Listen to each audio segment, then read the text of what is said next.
On the night of February 17, 1970, in Fort Bragg, North Carolina, the tranquil air was tinged with an ominous foreboding. That evening, a bloody tragedy tore through the community, shattering its peace.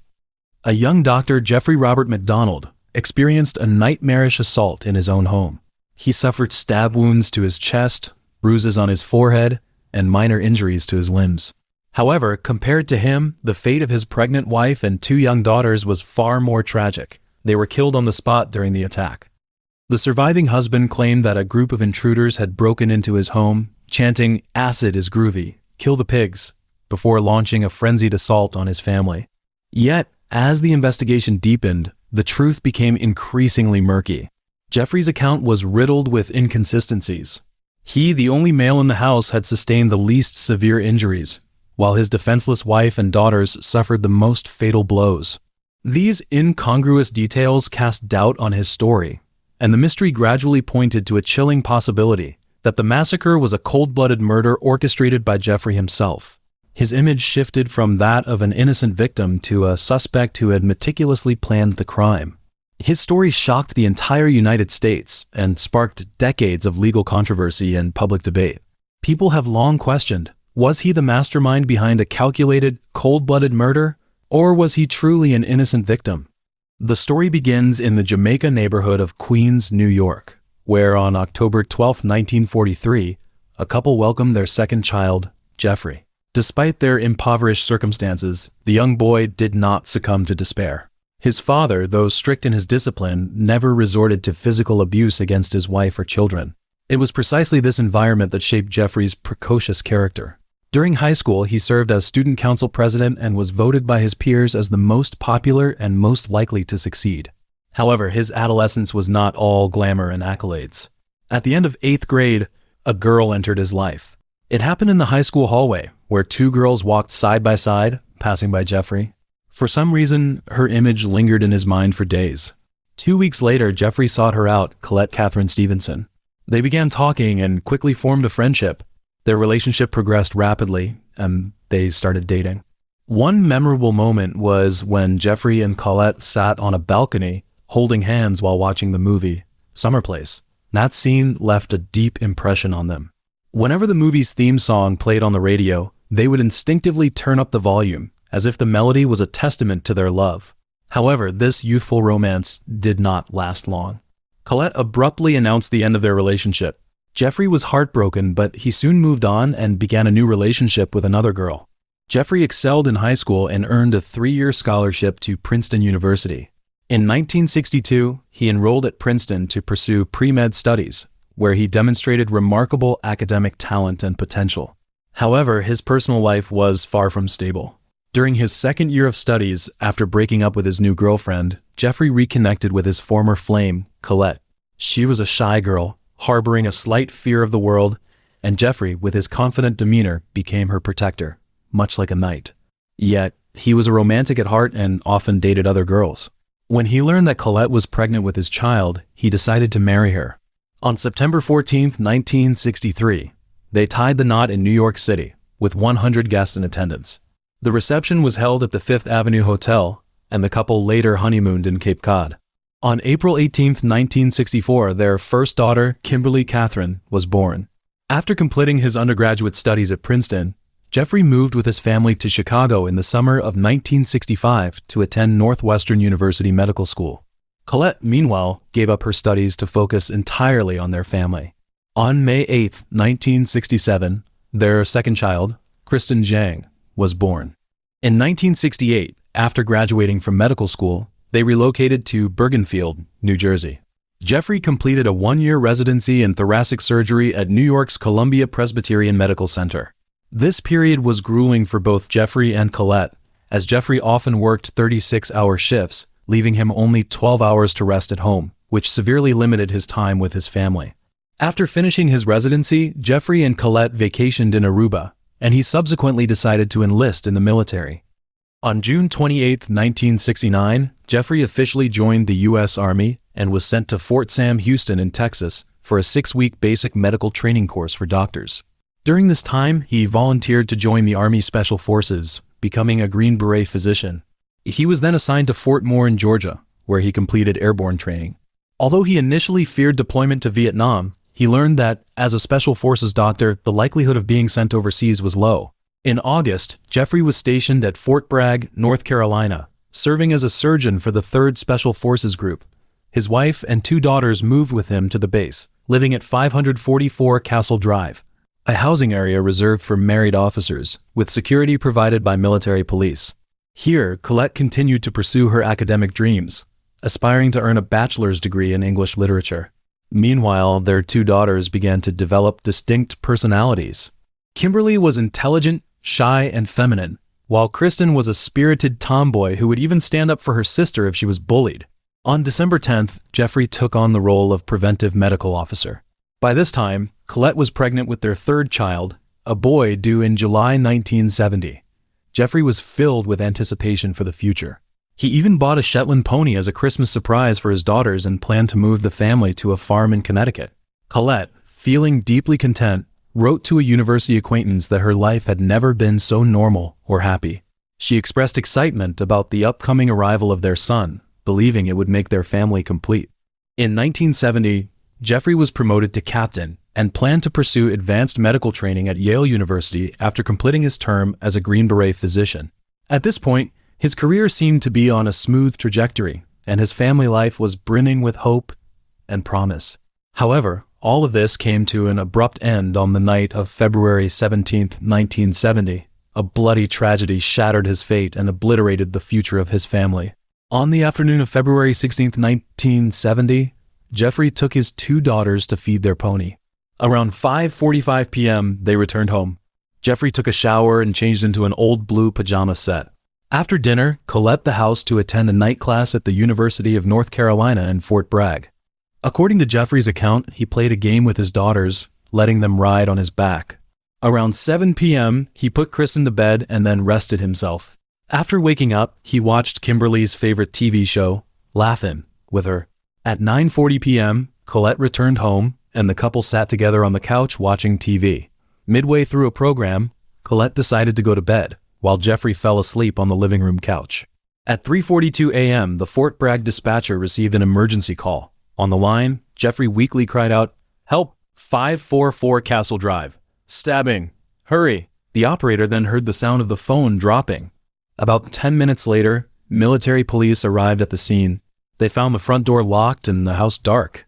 When they went around to the back, they noticed the screen door was unlocked and the rear door was open. Upon entering, they were met with a horrifying scene. In the master bedroom, Colette lay on her back, one eye open and one breast exposed. Her body bore the marks of repeated blows from a blunt object, with both arms broken. She had been stabbed 21 times in the chest with an ice pick and 16 times in the neck with a knife. Her trachea was severed in 2 places. Her blood-stained pajamas clung to her, and a paring knife lay beside her. Jeffrey was found lying face down next to her, his head resting on her chest and his arm draped around her neck. He says, "Check my kids. I heard my kids crying." 5-year-old Kimberly was found in her bed. Her head and body had been repeatedly struck with a blunt object, and she had been stabbed 8 to 10 times in the neck. Her skull was fractured, her cheekbone protruding through her skin, and her brain severely bruised, leading to her death shortly after the injuries were inflicted.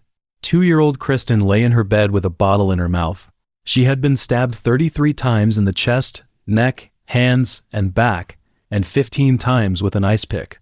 Her heart bore 2 knife wounds.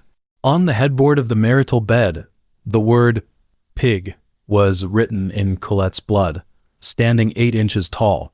After receiving CPR, Jeffrey sat up and shouted, "Oh my God, look at my wife, I'm going to kill those damn acid heads." As he was carried out on a stretcher, he yelled, "Let me see my kids." After receiving treatment at Womack Army Medical Center, the findings of the medical staff deepened the mystery of the case. Although Jeffrey claimed to have engaged in a fierce struggle with 3 male intruders and 1 female intruder, his injuries were far less severe than those of his wife and children. He had some cuts, bruises, and nail scratches on his face and chest, but none of these wounds were life-threatening or required stitches. Additionally, he was diagnosed with a mild concussion and had a stab wound on his right torso, 5/8 of an inch deep, which caused a partial collapse of his lung. Despite this, Jeffrey was discharged from the hospital just 9 days later. During questioning by the Criminal Investigation Division, Jeffrey provided a detailed account of the events as he claimed they had unfolded. He stated that around 2 a.m. on February 17th, after washing the dinner dishes, he decided to go to bed. Since Kristen had wet his bedside, he took her to his bed and fetched a blanket from her room. He then fell asleep on the living room couch. Later, he was awakened by the screams of Colette and Kimberly. Colette shouted, "Jeffrey! Jeffrey! Help me! Why are they doing this to me?" When he tried to help them, he was attacked by 3 male intruders, 1 black and 2 white men, one of whom wore lightweight gloves, possibly surgical gloves. A 4th intruder, a white woman with long blonde hair, wore knee-high boots with heels, a white floppy hat, and carried a lit candle. She chanted, "Acid is groovy, kill the pigs."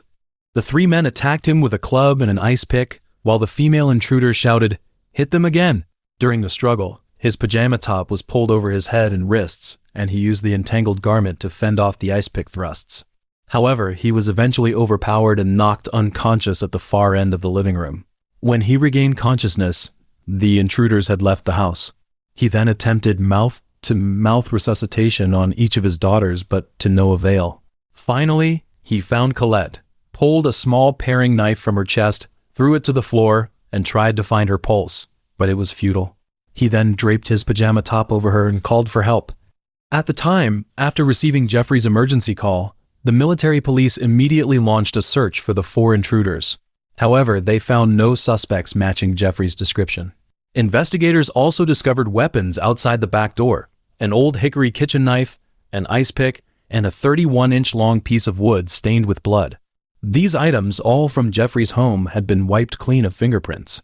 Yet, Jeffrey claimed he had never seen these items before. Army investigators quickly grew skeptical of Jeffrey's account, as there was little evidence to support his story. Despite his hand-to-hand combat training, there were almost no signs of a struggle in the living room, aside from an overturned coffee table and a fallen plant. Neighbors also reported hearing no sounds of a struggle or commotion, only Colette's screams. Furthermore, fibers from Jeffrey's torn pajama top were not found in the living room but were discovered beneath Colette's body and in the bedrooms of his 2 daughters.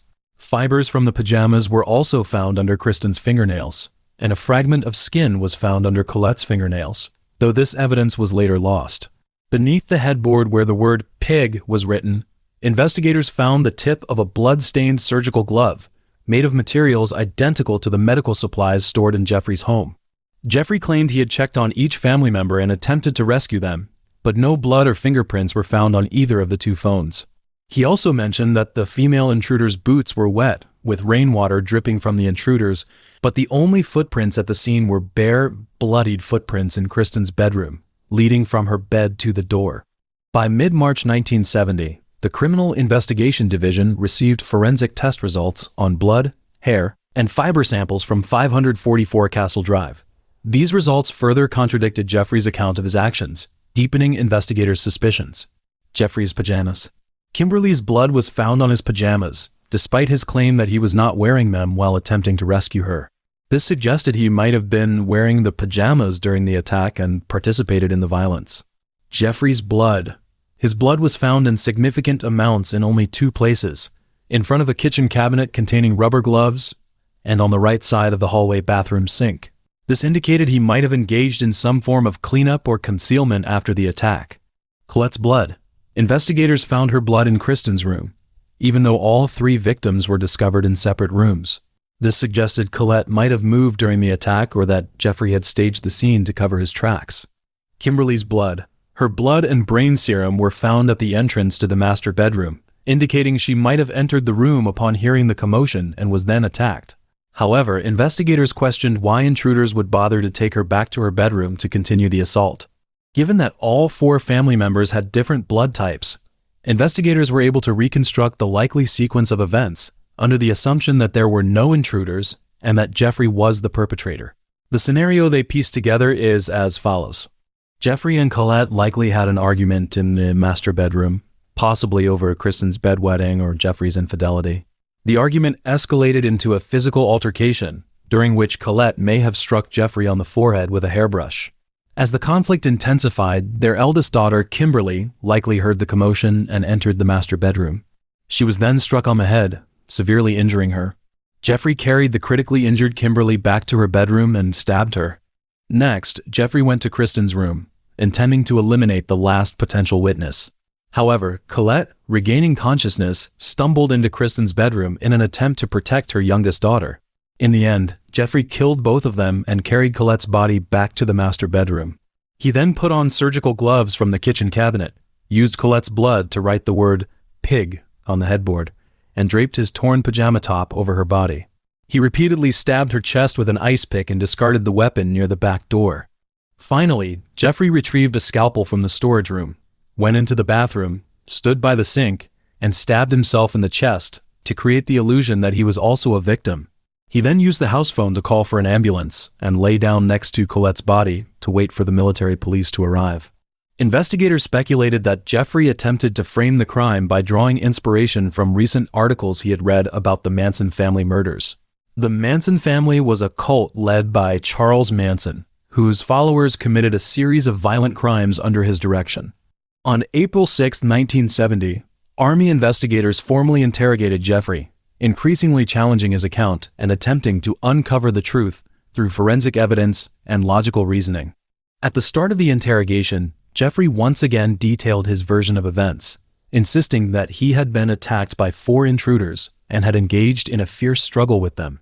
He described seeing the tops of some boots before losing consciousness and collapsing in the hallway due to a pneumothorax after the intruders left. He also mentioned that he had to convince doctors at the hospital to insert a chest tube because he was certain his lung had been punctured. However, the investigators were unconvinced. They directly confronted Jeffrey. "You didn't do this yourself, did you?" This question clearly struck a nerve, and Jeffrey immediately denied the accusation, attempting to prove his innocence by emphasizing his injuries. The investigators then shifted their focus to the crime scene and the forensic evidence. Jeffrey denied that any of the weapons came from his home, even though the wood found at the scene matched wood from Kimberly's closet. He also claimed he couldn't explain the discrepancies between the fiber and blood evidence and his account. One investigator then posed a critical question. Why were Jeffrey's injuries so much less severe than those of his wife and daughters? He pointed out that if 4 intruders had indeed carried out such a brutal attack, why would they leave Jeffrey, a potential witness, alive? He pressed, "When you were lying in the hallway, why didn't they take that club and hit you once or twice hard on the back of the head and finish you off? Why dish you off? You were face to face with them. They didn't know if you could identify them later. Why leave you alive?" Another investigator noted the lack of chaos and destruction inside the home. If 4 intruders had gone on a killing spree, they would have expected to see evidence such as broken furniture, shattered mirrors, and smashed walls. However, the only signs of a struggle were a top-heavy coffee table and a fallen plant. Jeffrey couldn't provide a reasonable explanation for this observation or for how Kimberly's blood and brain serum had been recovered from the master bedroom. As the interrogation progressed, Jeffrey gradually lost his composure. When the investigators listed more contradictions between his statements and the forensic evidence, he suddenly accused them of having no ideas and trying to frame him to maintain a 100% solve rate. The investigators calmly responded, "We have all these things here that indicate you were involved in this, not some people who came in from the outside, chose 544 Castle Drive, went up there, and luckily found your door open." When asked to take a polygraph test to verify his statements, Jeffrey initially agreed without hesitation. However, within 10 minutes of the interrogation ending, he called the investigators to inform them that he had changed his mind and would not undergo any polygraph testing. This move further deepened the investigators' suspicions of him. On the night of the same day, Jeffrey was relieved of his duties and placed under restrictions pending further investigation. The following day, he was assigned a military lawyer. However, at his mother's suggestion, he hired renowned civilian defense attorney Bernard Siegel on April 10th to represent him. Less than a month later, on May 1st, the Army formally charged Jeffrey with 3 counts of murder. That same day, Jeffrey wrote a letter to Colette's mother and stepfather, insisting on his innocence. In the letter, he emphasized that the Army would never admit their mistakes and speculated that Colette's soul might possess infinite patience and understanding regarding his current legal predicament. On July 6th, under the supervision of Colonel Warren Rock, a preliminary hearing under Article 32 was convened to determine whether there was sufficient evidence to proceed with charges against Jeffrey. The hearing lasted until September, during which Jeffrey's legal team adopted an aggressive strategy, attempting to expose the mistakes and unprofessional conduct of the Army's Criminal Investigation Division during the investigation. Siegel highlighted numerous instances of incompetence by the Criminal Investigation Division, accusing them of clumsily and unprofessionally trampling over the crime scene while examining the house, thereby erasing any potential evidence. He also pointed out that the Criminal Investigation Division had lost critical evidence, including a thread found under Kimberly's fingernails, Jeffrey's pajama pants, 4 torn tips of rubber surgical gloves, and a piece of skin found under one of Colette's fingernails. He further cited several examples of incompetence by the military, police, and first responders, including an ambulance driver who stole Jeffrey's wallet from the living room, and a pathologist who failed to obtain the children's fingerprints from the crime scene for comparison. The first witness to testify in Jeffrey's defense was military police officer Kenneth Mika. He testified that while responding to the emergency call on the night of the murders, he observed a blonde woman wearing a wide-brimmed hat standing at a corner about half a mile from Jeffrey's house. He noted that such a sighting was unusual given the late hour and the weather. He also testified that an ambulance driver at the crime scene had defied instructions by standing up a tilted flower pot. A colonel also testified that he personally visited the crime scene and overturned the coffee table, which hit the side of a rocking chair and came to rest on the edge of the chair. He further noted that if no wet footprints or mud belonging to the alleged intruders were found at the crime scene, it meant that the crime scene investigators had also failed to find any evidence, despite the fact that numerous military, police, and civilians had been walking around the house. In August, a key witness, William Posey, emerged. He claimed that the blonde woman described by Jeffrey might have been a local 17-year-old drug user and police informant named Helena Worrell Stokely. According to him, around 4 a.m. on the day of the murders, Helena was sitting in a car outside her apartment with 2 or 3 young men. He also claimed that Helena stopped wearing boots and floppy hats after February 17th and wore black clothing on the day of the funeral. She even told Posey that she couldn't remember what she had done on the day of the murders. Months later, Helena allegedly told Posey that she and her boyfriend couldn't get married until they went out and killed more people. Although Helena was located and questioned by the police, her responses were vague and contradictory. She recalled that on the night of February 16th, she had gone out for a drive with her boyfriend, Gregory Mitchell, in the early hours of the next morning, driving aimlessly. However, she claimed to have been under the influence of a hallucinogen to the extent that she couldn't be sure whether she had been at Jeffrey's house. Despite witnesses claiming that she had admitted to being involved in the murders and that her clothing on that day matched Jeffrey's description, she was not called to testify. During the hearing, Jeffrey testified for 3 days, and parts of his testimony contradicted what he had told investigators on April 6th. For example, he now claimed that he had actually moved Colette's body, finding her somewhat leaning against a chair, and then simply laid her flat on the floor. He also stated that, possibly due to his surgical background, he had rinsed his hands a bit in the bathroom while checking his injuries before seeking help. He further mentioned the type B blood found in the kitchen, testifying that he might have also washed his hands in the kitchen sink for some reason before calling emergency services. Additionally, Jeffrey said that on February 17th or 18th, he discovered 2 lumps on the back of his head, 2 or 3 puncture wounds on his upper left chest, other wounds on his right bicep, and about 10 ice pick wounds on his abdomen. However, none of these wounds were treated and none required surgery. This account contradicted medical reports in his previous descriptions. When questioned about his infidelity, Jeffrey admitted to 2 affairs but insisted that Colette had been unaware of both. He also claimed that their time at Fort Bragg had been the most fulfilling period of their marriage. Following Jeffrey's testimony, a clinical psychologist testified about the conclusions he had drawn from a series of tests he had conducted on Jeffrey. The expert noted that the tests revealed an abnormal lack of anxiety, depression, and anger in Jeffrey regarding the loss of his family. His report concluded that Jeffrey was capable of amassing a significant amount of denial or repression, to the point that the impact of recent events on his life had diminished. Furthermore, such an extreme psychological response could lead a person to portray themselves as both a victim and a martyr.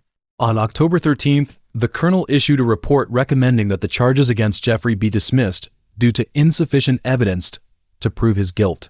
He also noted that the nature of the murders led him to believe that the perpetrator was either mentally disturbed or under the influence of drugs. He recommended that civilian authorities further investigate Helena. Later that month, All charges were formally dismissed, although a new Criminal Investigation Division investigative team formed in February 1971 continued to search for the killer, with Jeffrey still considered a suspect. In December, Jeffrey was honorably discharged from the Army and returned to New York City. In July 1971, he moved to Long Beach, California, attempting to leave the past behind and distance himself from the memories of his deceased wife and daughters. He secured a job as an emergency room physician at St. Mary Medical Center and became a lecturer at the UCLA School of Medicine, the medical director of the Long Beach Grand Prix, and a speaker on topics related to identifying and treating child abuse. He also contributed to the development of the National Cardiopulmonary Resuscitation Training Program. Living in a $350,000 apartment in Huntington Beach, he led a promiscuous lifestyle until the late 1970s, when he entered a long-term relationship with a 22-year-old flight attendant named Candy Kramer. In the years following the dismissal of the murder charges, Jeffrey garnered significant emotional and public support. He also wrote to several magazines and newspapers, detailing his willingness to further publicize the background and legitimacy of his case. On December 15, 1970, he appeared on The Dick Cavett Show, complaining about the Army's investigation and their focus on him as a suspect, which he portrayed as reckless. During this appearance, he claimed to have sustained 23 injuries, some of which he described as potentially fatal. Jeffrey's stepfather, Alfred Kasab, initially believed in his son-in-law's innocence and testified in support of Jeffrey during the Army's Article 32 hearing alongside Colette's mother. However, by November 1970, Kasab grew suspicious due to Jeffrey's repeated unwillingness to provide him with a copy of the 2,000-page transcript from the hearing. Jeffrey deceived him by claiming that he and some Army colleagues had actually tracked down, tortured, and ultimately murdered one of the 4 alleged killers. Kasab's doubts intensified after Jeffrey's casual and dismissive demeanor on the Dick Cavett Show. He and his wife publicly turned against Jeffrey and began dedicating themselves to bringing him to justice. In February 1971, Kasab successfully obtained a copy of the Article 32 hearing records from the Army. After meticulously studying the documents, he realized that Jeffrey's account was inconsistent with the physical evidence and concluded that his narrative was nothing more than a web of lies, repeatedly contradicting the known facts of the case. Kasab also discovered that Jeffrey had begun dating a young woman employed at Fort Bragg just weeks after his family's murder and had rekindled a relationship with another woman. Collaborating with Colonel Krivenek and other Army investigators, Kasab visited the crime scene to compare the physical evidence with Jeffrey's testimony. This assessment ultimately convinced him of Jeffrey's guilt, and he resolved to dedicate his life to pursuing all legal avenues to bring Jeffrey to justice. In early 1972, Kasab filed a citizen's complaint with the U.S. Department of Justice, requesting the convening of a grand jury to indict Jeffrey for murder. However, since the murders occurred while Jeffrey was serving in the military and he had already been discharged, the complaint was declared moot. The FBI declined to take up the case. On April 30, 1974, Kasab, along with their attorney Richard Kahn and Criminal Investigation Division agent Peter Kearns, submitted a citizen's complaint to the Chief Judge of the U.S. District Court, requesting the convening of a grand jury to indict Jeffrey for murder. A month later, Justice Department prosecutors ruled that the case warranted prosecution. On August 12th, a grand jury convened before a U.S. District Judge in Raleigh, North Carolina, to hear the legal proceedings. 75 witnesses were called to testify, with Jeffrey being the first to take the stand. His testimony lasted 5 days, during which he admitted that, despite his public declaration after the 1970 dismissal of the murder charges to pursue all legal avenues and hire investigators, he had not actually done so. Nevertheless, he insisted that he had made efforts to identify the perpetrators and locate Helena. He also claimed that the fabricated information he provided to Kasab and certain media outlets was intended to placate his in-laws, and that he had sustained more stab and puncture wounds than were recorded in contemporary medical records. When prosecutors asked if he would submit to a polygraph or sodium amytal test to verify his account of events, Jeffrey read a statement prepared by his attorney, refusing the request. A surgeon testified that, aside from the lung injury, Jeffrey's other wounds were minor and would not have impaired his physical abilities. A psychiatrist testified that he found Jeffrey to be an extremely controlling individual, deeply reliant on others' perceptions of him. A chief of the chemistry division testified that Colette's pajamas had been heavily bloodstained before being torn, and that the tearing had occurred while the fabric was stationary, contradicting Jeffrey's claim that the pajamas were torn during a struggle against the attackers. On January 21, 1975, Jeffrey was recalled to testify before the grand jury. This time, when questioned about his infidelity or the forensic contradictions between his account and the physical evidence presented by the prosecution, he displayed noticeable arrogance and sarcasm. At one point, he shouted, "I don't know. I don't even know what nonsense you're trying to feed me." He also refused to discuss the results of a private polygraph test he had agreed to in 1970, the results of which had been handed over to his attorney, indicating that he needed to consult his lawyer before agreeing to this line of inquiry. After a brief recess, Jeffrey read a statement prepared by his attorney, denying the prosecution's request to discuss the results of his 1970 polygraph examination, arguing that it violated attorney-client privilege. He then addressed the jury directly, stating that 5 long years had passed since his family's murder and his efforts to rebuild his life, and that the questions posed by the prosecution were ones he had endured for those 5 years. On January 24th, the grand jury formally indicted Jeffrey on 3 counts of murder. Less than an hour later, he was arrested in California. On January 31st, his friends and colleagues raised $100,000 in bail to secure his release while awaiting the resolution of the charges. Although he was arraigned on May 23rd and pleaded not guilty to the murder charges, the legal proceedings were fraught with complications. On July 29th, the judge dismissed the defense's arguments regarding double jeopardy and the right to a speedy trial, allowing the trial date originally set for August 18, 1975 to proceed. However, the Fourth Circuit Court of Appeals ruled on August 15th to stay the proceedings, holding that the defendant was entitled to a speedy trial by January 23, 1976, and therefore ordered the indictment dismissed. Upon hearing this news, Jeffrey shed tears of relief, believing his ordeal was over. However, the government appealed to the U.S. Supreme Court, which on May 1, 1978, ruled that the Fourth Circuit had erred in dismissing the indictment on speedy trial grounds before the case had been tried. This decision allowed the case to proceed. Kassab welcomed this development, stating, "It's been a tremendous personal pressure knowing someone is running around who you are convinced killed your daughter and grandchildren." On July 16, 1979, Jeffrey stood trial in Raleigh, North Carolina, charged with 3 counts of murder. Judge Dupree presided over the trial, and Jeffrey pleaded not guilty to the charges. Although his attorneys were confident of an acquittal, a series of rulings during the trial worked against the defense. First, the judge refused to admit a 1979 psychiatric evaluation of Jeffrey as evidence, which suggested that someone with his personality and mindset was highly unlikely to have killed his family. The judge ruled that since his attorneys had not entered an insanity plea, he did not want the trial bogged down by conflicting psychiatric testimony from prosecution and defense witnesses. Second, the judge denied the defense's motion to exclude Jeffrey's pajamas as evidence, a significant blow to the defense as the bloodstains and fibers on the pajamas were among the prosecution's key pieces of evidence. On the first day of the trial, the judge allowed the prosecution to introduce as evidence the March 1970 issue of Esquire magazine found in Jeffrey's home, which contained a lengthy article about the Manson family murders. This evidence was intended to suggest that Jeffrey might have mimicked the Manson family's methods. However, the judge also denied the prosecution's request to introduce any part of the Article 32 transcript from Jeffrey's 1970 military hearing, ruling that since the current trial was a civilian one, and the Article 32 hearing included reports from military investigators suggesting Jeffrey had murdered his family in a drug-induced rage, such evidence was also prejudicial. On July 19th, Jeffrey's trial entered a critical phase as both the prosecution and defense delivered their opening statements to the jury. The prosecution outlined its burden of proof in establishing Jeffrey's guilt, emphasizing that the murders were committed with malice. The prosecutor pointed out that the prosecution would prove Jeffrey's guilt through physical evidence and circumstantial evidence, urging jurors to listen to the testimony, examine the evidence presented, and draw their own conclusions.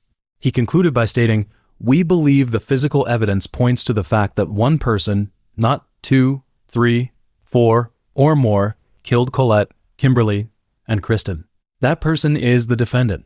Throughout the trial, the prosecution's evidence and witness testimonies were more compelling, while the defense faced several unfavorable rulings. Despite this, the defense argued that the crime scene had been hopelessly compromised during the investigation, with potential evidence either destroyed, lost, or never collected. The defense also called a key witness, Helena, attempting to use her testimony to prove she was one of the intruders Jeffrey had described. However, Helena denied any involvement in the murders or knowledge of who might have committed them, stating she did not want to be a scapegoat. On August 23rd and 24th, Jeffrey took the stand as the final defense witness. His testimony was a pivotal moment in the trial, with both sides attempting to sway the jury through his statements. He first underwent questioning by his defense attorney, who sought to humanize Jeffrey in the eyes of the jury by having him describe his family, background, and lifestyle. Jeffrey then detailed the personalities of each family member, describing the family as close-knit. "We shared almost everything. We were all friends. Colette and I shared the process of raising our children. We shared our life experiences." He also claimed that the reason he had never remarried was that he could not forget his wife and children, thinking of them every day. He recounted his life in the years following their deaths, explaining that his decision to move to California was to distance himself from well-meaning people. He insisted that working up to 80 hours a week was easier than sitting and thinking about his family. He also presented several family photos and artifacts, attempting to evoke sympathy from the jury for his family life. The following day, the prosecution cross-examined Jeffrey. The prosecutor systematically listed the physical and circumstantial evidence from the crime scene, which contradicted Jeffrey's account of intruders attacking him and murdering his family, instead pointing to his own guilt. He often began each question with a phrase along the lines of, "Dr. MacDonald, if the jury finds from the evidence that..." On August 28th, both sides delivered their closing arguments to the jury. The prosecution went first, contrasting the injuries suffered by Colette, Kimberly, and Kristen with those sustained by Jeffrey, noting that Jeffrey's only serious injury was the pneumothorax wound to his chest. The prosecutor referenced Jeffrey's claim of a life and death struggle with the alleged intruders, but the evidence suggested the struggle occurred between a white male and a white female, the female being Colette and the male being Jeffrey. He then dismissed the character witnesses who had earlier testified that Jeffrey was a good husband and father, returning to the evidence. "If we convince you with the evidence that he did it, we don't have to prove he's the kind of person who could do this." He concluded his argument by stating, "I can only tell you from the physical evidence that things don't lie, but people can and do lie." The defense also delivered its closing argument, portraying Jeffrey as a loving husband and father and emphasizing that Jeffrey had consistently maintained that 4 intruders were responsible for the murders. They criticized the prosecution's case as a house built on sand and urged the jury to grant Jeffrey the peace he had sought for nearly a decade. In his final instructions to the jury, the judge informed them they had 3 options: to find Jeffrey not guilty, to find him guilty of first-degree murder, or to find him guilty of second-degree murder in each case. Shortly after 4 p.m. on August 29, 1979, the jury returned its verdict after 6.5 hours of deliberation. Jeffrey was convicted of 1 count of first-degree murder in the death of Kristen and 2 counts of second-degree murder in the deaths of Colette and Kimberly. Following the verdict, Kassab immediately called the family's attorney, thanking him for his years of relentless effort. He said, "Hi, Dick. I just got what I wanted, 3 life sentences. Thank you for everything you've done. We couldn't have done it without your help." Kassab and his wife also told the media, "This had to be done. Now we can rest." After 1980, there were several legal dramas, including instances where Jeffrey's convictions were overturned, only to be reinstated later. On February 23, 1970, Colette, Kimberly, and Kristen were laid to rest side by side at Washington Memorial Park in Suffolk County, Long Island. Each grave initially bore the MacDonald surname, which was later changed to Colette's maiden name, Stevenson. Jeffrey is currently serving a life sentence at a federal prison in Cumberland, Maryland. Despite having spent decades behind bars, he continues to maintain his innocence. Some of his supporters believe in his claims of innocence, viewing him as a potential victim of a miscarriage of justice. Jeffrey himself has never ceased his efforts to defend himself, continuing to seek exoneration through legal avenues. He has stated, "I won't come out and lie to the parole board just to make them let me rest. If I have to tell the parole board I killed my family to get out of here and go home, then I'll never go home."